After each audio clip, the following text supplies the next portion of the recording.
Galera do oitavo ano, professor Henderson aqui com vocês para a gente fazer a correção da nossa avaliação periódica do segundo trimestre, né? Vocês receberam o resultado hoje e, logicamente, pode ter havido algum erro numa questão. O erro faz parte do processo de aprendizagem, desde que a gente olhe para os nossos erros e saiba dizer por que erramos, para que a gente não cometa o mesmo erro novamente. Então, sem que a gente perca mais tempo, vamos lá para a nossa prova. Estou aqui com a versão em PDF da nossa prova. Aqui estavam as orientações que nós tínhamos lá e simplesmente nós vamos direto para a nossa primeira questão. Bom, a primeira questão pedia para julgar as afirmações matemáticas, indicando se o que está representado em cada uma é verdadeiro ou não. E ele nos dava esse quadro aqui e pedia, analisando a imagem a seguir, podemos afirmar que a igualdade apresentada é... Bom, o que era a única coisa que você tinha que saber? Aquela propriedade, que a raiz enésima de A elevado a M pode ser escrito como A elevado a M sobre N. E quando você repara bem aqui, o nosso 7 está fazendo o papel do A. Quem faz o papel do nosso N é o 3, e ele vem para o denominador. Quem faz o papel do nosso M é o 5, e ele vai para o numerador. Então isso daqui está certinho, não há o mínimo erro. O nosso índice se transforma no denominador do expoente fracionário e o nosso expoente aqui dentro do radicando se transforma no numerador. Então essa afirmação estava verdadeira. A segunda afirmação que a gente analisar se é verdadeira ou falsa seria essa. Podemos afirmar que a igualdade apresentada existe, é verdadeira ou falsa. Então, primeira coisa, se a gente lembrar, a gente tinha uma propriedadezinha que dizia assim pra gente: a raiz de A elevado a M com índice N. Eu posso pegar e dividir ambos pelo mesmo valor. E o que eu tenho aqui é a raiz quinta, a raiz de 5 ao cubo, a raiz sexta de 5 ao cubo, né? E o que acontece? Eu percebo que o 6 e o 3 são números que eu posso dividir por 3. E se eu fizer essa divisão aqui, eu vou ficar com raiz 6 dividido por 3, raiz quadrada. O índice 2 não precisa aparecer, né? E 5, vou colocar aqui inicialmente, 5 elevado a 3 dividido por 3 elevado a 1. E sabendo que este índice não precisa aparecer nem esse expoente, ficaremos com raiz quadrada de 5, que é o que estava aqui. Logo, esse item também estava verdadeiro. Bom, a nossa próximo item falava o seguinte: se colocarmos os números a seguir em ordem crescente, a sequência correta ficaria C menor que A menor que B. Bom, primeiro uma potênciazinha bem simples, 2 elevado à quinta. Multiplicando 2 por ele mesmo 5 vezes, chegamos ao resultado 32. Já o nosso 100 elevado a meio, potência de expoente fracionário, pode transformar-se em uma raiz quadrada, né? 100 elevado a 1, não preciso colocar, e no caso é uma raiz quadrada porque o denominador é 2. E a raiz de 100 vale 10. E na hora de calcularmos menos 2 elevado ao cubo, basta lembrarmos que potência com base negativa e expoente ímpar, o resultado é negativo. E 2 ao cubo, multiplicar 2 por ele mesmo 3 vezes, menos 8. E aqui a gente sabe que menos 8 é menor que 10, que por sua vez é menor que 32. E aí, o menos 8 é o C. Então, C menor que B, menor que A. E aqui estava escrito C menor que A, menor que B. Então, esse item já estava falso. Bem tranquilo, não é? Agora aqui, a expressão apresentada a seguir tem como resultado o valor 1. Bom, eu sei que 1/3 quer dizer raiz cúbica de 1000. Só que eu sei que o 1000 pode ser escrito como 10 elevado ao cubo. Menos, eu sei que meio é raiz quadrada. Então ele está falando raiz quadrada de 81. E aqui eu sei que eu posso cancelar o índice com o expoente. Fica apenas 10. E raiz quadrada de 81 é 9. Logo, isso daqui dá 1, que é justamente o que estava sendo dito aqui. Essa expressão tem como resultado o valor 1. Portanto, esse item é verdadeiro. E agora, para fechar a nossa primeira questão, a metade de 2 elevado a 22 é igual a 2 elevado a 11. Lembra de uma questãozinha que nós resolvemos em sala, da FOVEST, que falava a metade de 2 elevado a 100? Aqui, eu simplesmente peguei 2 elevado a 22. Quando ele me diz metade, ele está querendo que eu divida por 2. Só que quando eu for dividir por 2, isso é a mesma coisa que 2 elevado a 1. Então aqui eu tenho uma divisão de potências com a mesma base, onde eu conservo a base e subtraio os expoentes. 22 menos 1. Isso vai dar 2 elevado a 21. E ele estava me dizendo que dava 2 elevado a 11. Portanto, esse item está falso. Então, primeira questãozinha finalizada, apenas essa parte de potências e raízes. Já a nossa questão 2 era só completar o texto aqui na letra A, né? Complete a frase a seguir. Os radicais podem ser representados, ou seja, as raízes podem ser representadas por meio de uma potência com expoente fracionário. Era a única coisa que você tinha que colocar na letra A. Potência de expoente fracionário. Na letra B, ele quer saber como que é montada. As letras B e C só te perguntam como é que a gente monta a potência de expoente fracionário. Ao escrevermos uma potência cujo expoente é igual a 3/4, então eu tenho uma potência e o expoente é 3/4.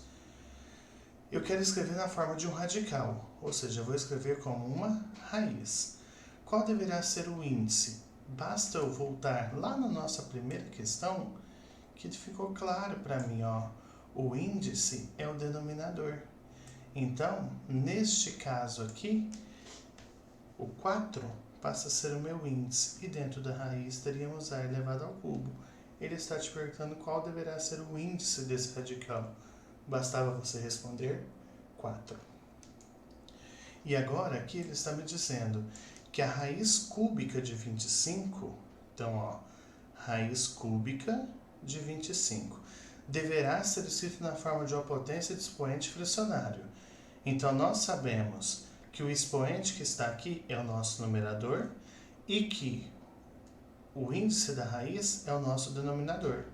Ele pergunta qual será o denominador dessa fração. Bastava você responder 3. Bem tranquilo também nessa questão, né? Bom, agora ele pede para analisar essas radiciações aqui e em seguida fazer o que se pede. Ele me pergunta a raiz quadrada de 7 ao quadrado. Sabemos que podemos cancelar e a gente descobre que o A dá 7. E aí você vinha aqui e relacionava. A expressão A tem o valor igual a 7. Bom, e as outras? Aqui eu tenho um produto, então isso aqui é simplesmente a questão de eu fazer aquela propriedadezinha. A vezes B elevado a M é A elevado a M vezes B elevado a M. Ou seja, é 2 ao quadrado vezes a raiz de 2 ao quadrado. 2 ao quadrado é 4. E aqui ó, a raiz cancela com o expoente. Fica 4 vezes 2, que é 8. Então a nossa expressão B valia 8. E aqui, raiz de 27 vezes a raiz de 3. Nós podemos utilizar a propriedade da potência de um produto. Isso seria raiz de 27 vezes 3. Posso juntar tudo sobre uma única raiz, que daria a raiz de 81, que é 9. Portanto, a nossa letra C, a expressão C, relaciona-se com o valor 9. E aqui a D? Nossa, raiz de 162 por 18. Você pode utilizar a propriedade também da raiz de um quociente, né? Você pode escrever isso aqui como 162 sobre 18. Mas aí vem aquela questão. 162 sobre 18. Isso dá quanto? Quando você fizer a divisão, você vai ver que isso dá 9. Então isso aqui na verdade é raiz de 9, que todos nós sabemos que é igual a 3. Portanto, a nossa expressão da letra D relacionava-se com o valor 3. e raiz cúbica da raiz quadrada de 729.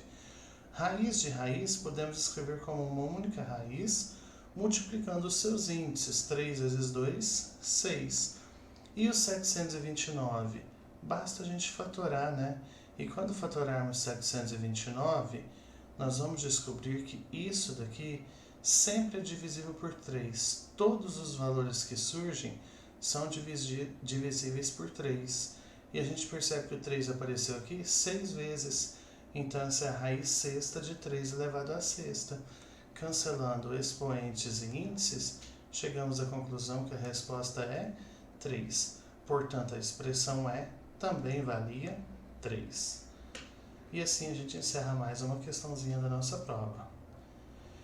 Agora, ele fala que uma das técnicas utilizadas para a simplificação de fatores do radicando é a extração de fatores.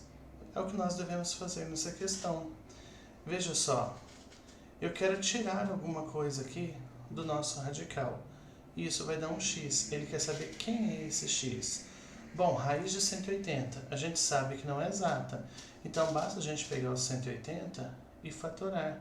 Quando a gente fizer a fatoração do 180, nós vamos descobrir que ela vai dar 2 ao quadrado vezes 3 ao quadrado vezes 5. Então, quer dizer que isso aqui pode ser escrito como raiz quadrada de 2 ao quadrado vezes 3 ao quadrado vezes 5. Raiz quadrada e esses dois termos aqui estão ao quadrado, então esse quadrado cancela com a raiz e o 2 pode ser retirado. Podemos fazer a extração desse fator. A mesma coisa envolvendo esse 3. Porém, o 5 tem expoente 1, então ele não pode sair da raiz quadrada. E aí a gente chega à conclusão que 2 vezes 3 é 6 raiz de 5, a nossa resposta. Então, bastava você vir aqui nessa opção, 6 raiz de 5, e marcá-la. Mais uma questão concluída, vamos para a nossa questão 5. Agora, ao contrário, eu quero inserir alguns termos dentro do radical. Então, eu quero que ele me diga quem é esse y depois que eu inserir o 5 dentro do radical. E aí nós vamos utilizar a ideia contrária. Se esses termos saíram da raiz porque estavam elevados ao quadrado, para esse termo voltar para dentro da raiz, ele tem que estar elevado ao quadrado. Então, o que eu preciso fazer? Para eu voltar esse 5 aqui para dentro dessa raiz, eu preciso lembrar que já tinha um 2 lá e voltá-lo como 5 ao quadrado. Surge essa pequena expressão numérica, potência e multiplicação. Preciso resolver a potência primeiro. Então, 2 vezes 25. E isso dá raiz de 50. Conclusão, você fazia todos esses cálculos e em seguida marcava essa resposta. O valor de y é raiz de 50. Agora nós temos 4 igualdades matemáticas. Uma delas está incorreta, eu quero que vocês a procurem e a marquem. Bom, primeira coisa de cara, você não viu nada relacionado à adição de radicais. Conclusão, você já poderia vir de cara e marcar essa. Mas para a gente marcar essa como incorreta, eu preciso também ter a certeza que as outras estão corretas.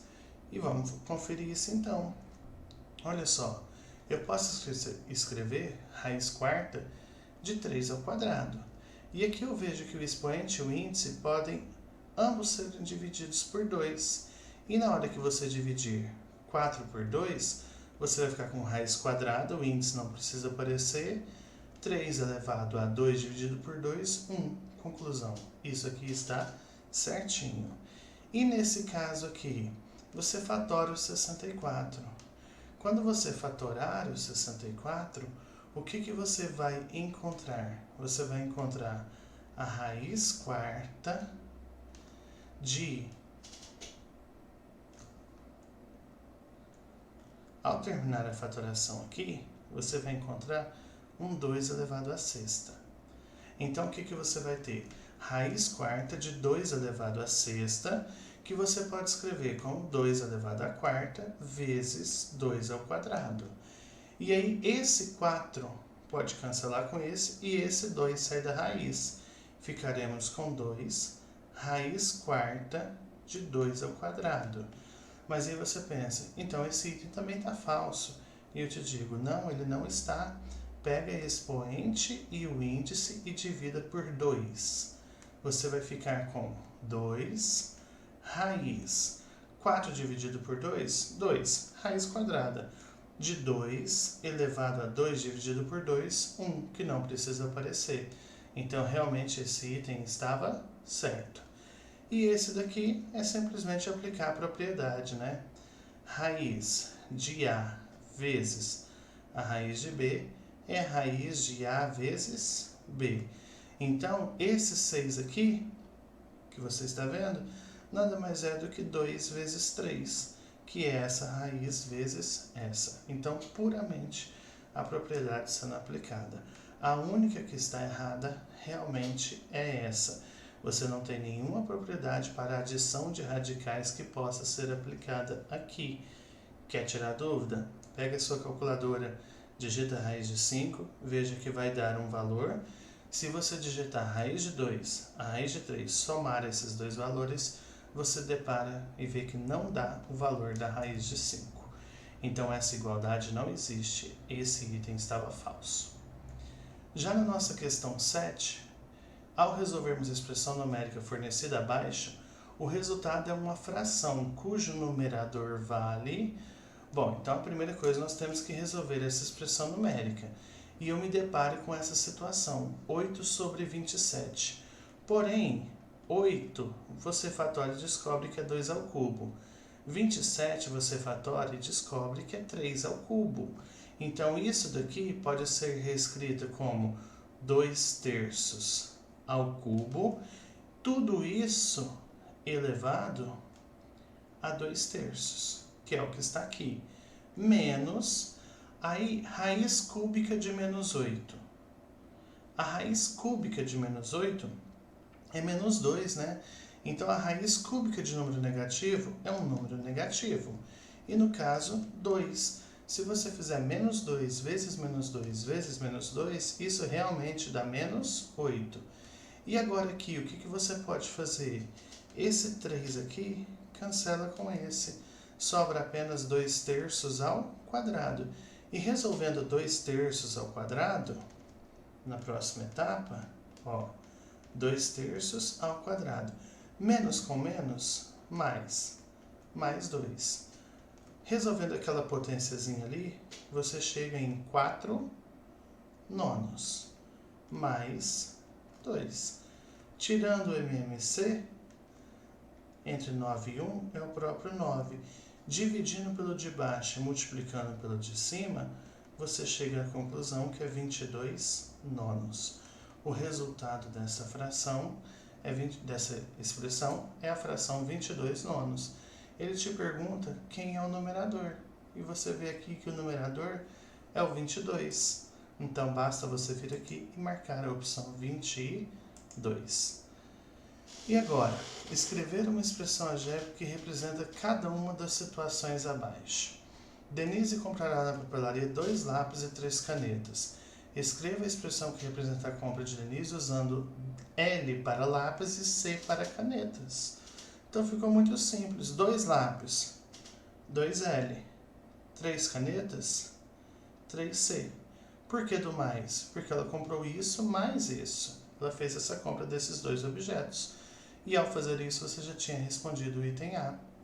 Agora, no item B, estava assim. Davi comprará 2 kg de banana, 1 kg de maçã, 0,75 kg de laranja para fazer uma salada de frutas. Escreva a expressão algébrica que representa o custo total da compra de Davi. Veja que aqui ela te disse quais letras era para usar. Aqui não. Então é importante você dizer o que você vai usar.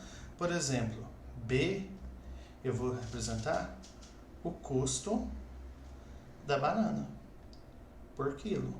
Então, custo do quilo de banana. M, eu vou representar o custo do quilo de maçã. Eu posso usar X, Y e Z? Pode. Pode usar as letras que você quiser. Eu vou usar L para representar o custo do quilo de laranja. E agora, eu quero a expressão algébrica que representa para mim o custo total da compra. A gente sabe, a gente viu vários exercícios parecidos que diziam o seguinte: quando eu quero descobrir o custo de alguma coisa, eu pego o valor unitário vezes quantas unidades eu comprei. Então a unidade minha aqui é quilo. Eu comprei 2 quilos de banana, então é 2 vezes B, que quer dizer 2 vezes o valor do quilo da banana, mais 1 vezes o valor do quilo de maçã, mais 0,75 vezes o valor do quilo da laranja. Lembrando que o sinal de multiplicação não precisa aparecer entre número e letra, nós podemos colocar apenas 2B mais 1 vezes M, 1, elemento neutro da multiplicação. Então 1 vezes M dá o próprio M. E aqui esse vezes entre o 0,75 e o L também não precisa aparecer. Então essa expressão algébrica 2B mais M mais 0,75L me diz qual será o valor total da compra de Davi. Agora a questão 9 é uma questãozinha bem simples, que trabalha com a gente um retângulo, onde eu conheço a sua base e a sua altura. Ele quer que eu assinale a alternativa correta. Bom, ele me pergunta primeiro do perímetro. O perímetro dessa figura é dado pela expressão 6x2y. Onde está o erro? Perímetro é a soma de todos os lados. Então seria 3y, vamos começar pelo x, né? Seria x mais 3y mais 3y. E aqui eu sei que 1x mais 1x são 2x, mais 3y mais 3y, que são 6y. Portanto, eu já vejo que essa expressão está incorreta e essa expressão também está incorreta. A outra expressão que ele quer que eu trabalhe é a área. E eu sei que a área de um retângulo sempre foi dada por base vezes altura. Bom, quem é a minha base? 3x, 3y, né? 3y vezes a altura, que é x. Bom, por aqui já dá para ver que essa expressão está fora. Está fora. Afinal, eu estou com uma adição e a fórmula da área aqui é base vezes altura. Bom, mas e isso daqui? Basta eu me lembrar, né, que o que acontece? As letras, tanto faz a ordem, né? Aqui também há multiplicações. E 3 vezes x vezes y é a mesma coisa que 3 vezes y vezes x. Portanto, essa daqui era a nossa expressão correta. A área dessa figura realmente é dada por 3xy. Então, para essa questão, a única coisa que eu precisava saber é como calcula perímetro, por ser um polígono, soma das medidas de todos os lados, e como calcular área, por ser um retângulo, base vezes altura. E para fecharmos a nossa prova, finalizarmos, nós temos uma situação aqui onde Mauro e Murilo foram a uma loja e compraram itens conforme especificado na figura abaixo.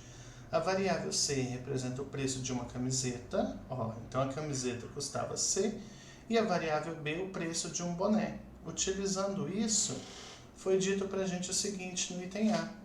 O preço pela compra efetuada por Mauro é representado por 5C mais 2B.